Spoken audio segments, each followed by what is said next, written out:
What's up, Space Pirates? This is your captain, the dastardly dread pirate Dr. Disaster, and Capcom has recently made it clear that they don't need the likes of Sweet Baby Inc. or any other consultancy group for their games. We don't need you. What did you say?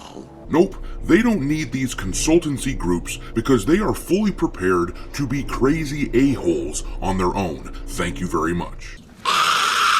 This headline from Bounding Into Comics says it all. Capcom attempts to run PR for Western localizers, praises in-house team for keeping games culturally sensitive, and promoting inclusivity through language and representation. Look, I'm seriously serious. You don't want to go there. It's hilarious how these wokesters just can't be quiet about their beliefs. They just have to challenge us at every turn, which makes my job as a professional noticer of things very easy. When I woke up, I was standing over him and I was screaming, "I told you not to go there! I told you not to go there!"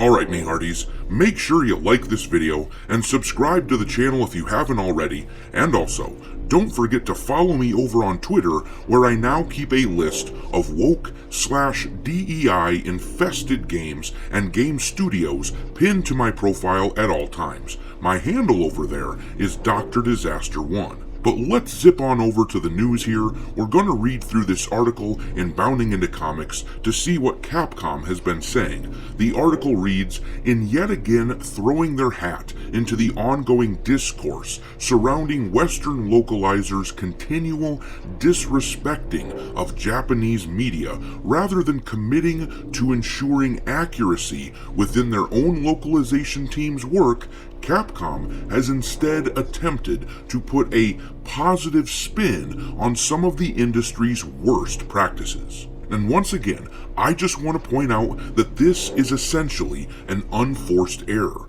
They could just shut the hell up and stay out of the controversies, and we might not have known this was a thing, but for whatever reason, the people running Capcom's social media just couldn't shut the hell up. Can't you stop your lips from flapping for 2 little minutes? Entering the fray by way of a lengthy post published to the official Twitter account of their own in-house localization team, the Resident Evil and Mega Man series developer began their PR play by asserting to players localization isn't just about translating words, it's about adapting the game for a global audience. Think cultural nuances, idioms, and regional flair.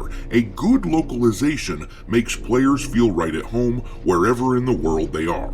Yeah, the problem isn't translations here, fellas. It's the fact that you think that woke DEI crap is what our culture is, quite clearly. You think that's what makes our culture what it is.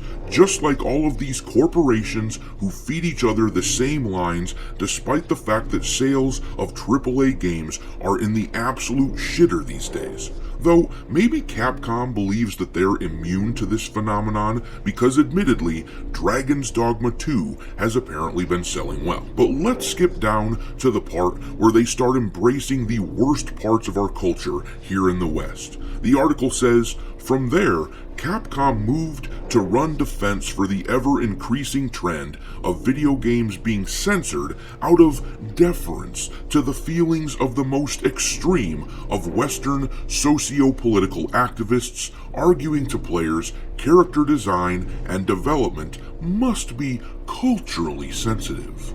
Oh, goody.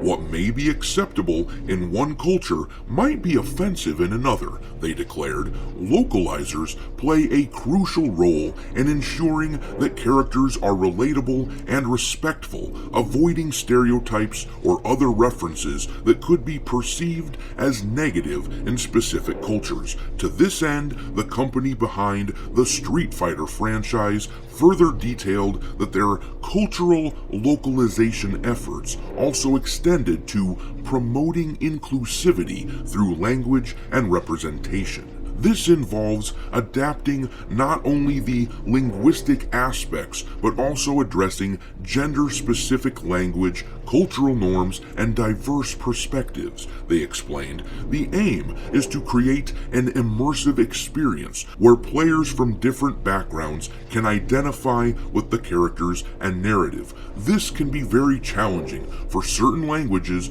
due to grammar.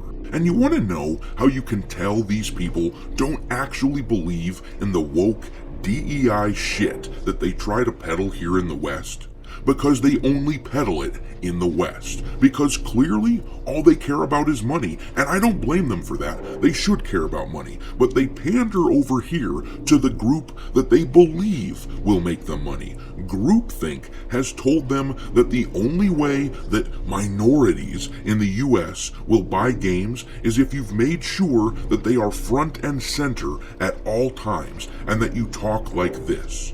This reminds me of the old Burger King Kids Club commercials from the 90s, where they made sure that they had one of everything so they could pander to everyone. I mean, just look at the image on the screen here and tell me, what does it stand for besides hollow corporate pandering swill?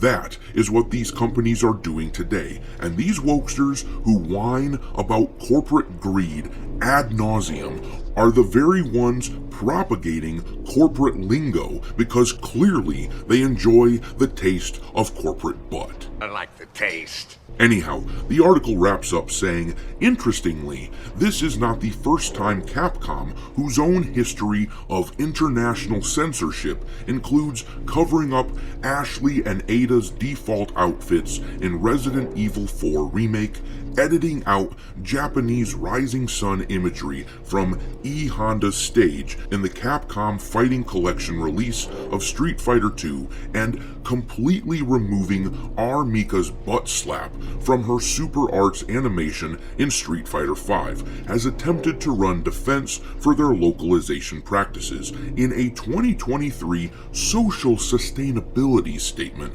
published to their official investor relations page, the company argued that, depending on the country, simply translating games developed under Japanese norms can end up hurting users unexpectedly due to historical, religious, or cultural differences.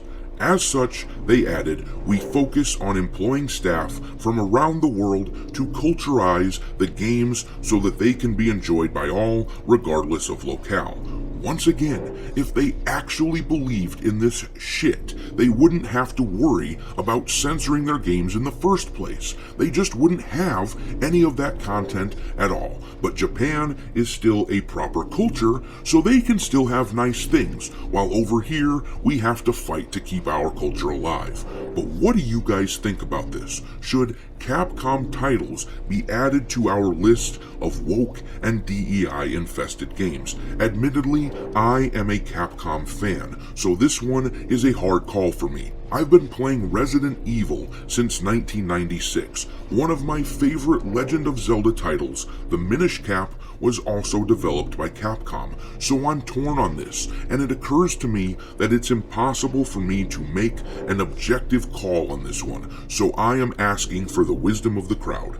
I'm gonna leave it there, but tell me in the comment section, should Capcom games be added to our list of woke and DEI-infested games, or have we not seen enough to put them on the list? Help me out here and let me know down below, and we will discuss it there. Thanks for watching, me hearties. If you haven't already, your captain is inviting you to subscribe to the channel and become a part of the crew. Life as a space pirate may not be glamorous, but there's always plenty of booty.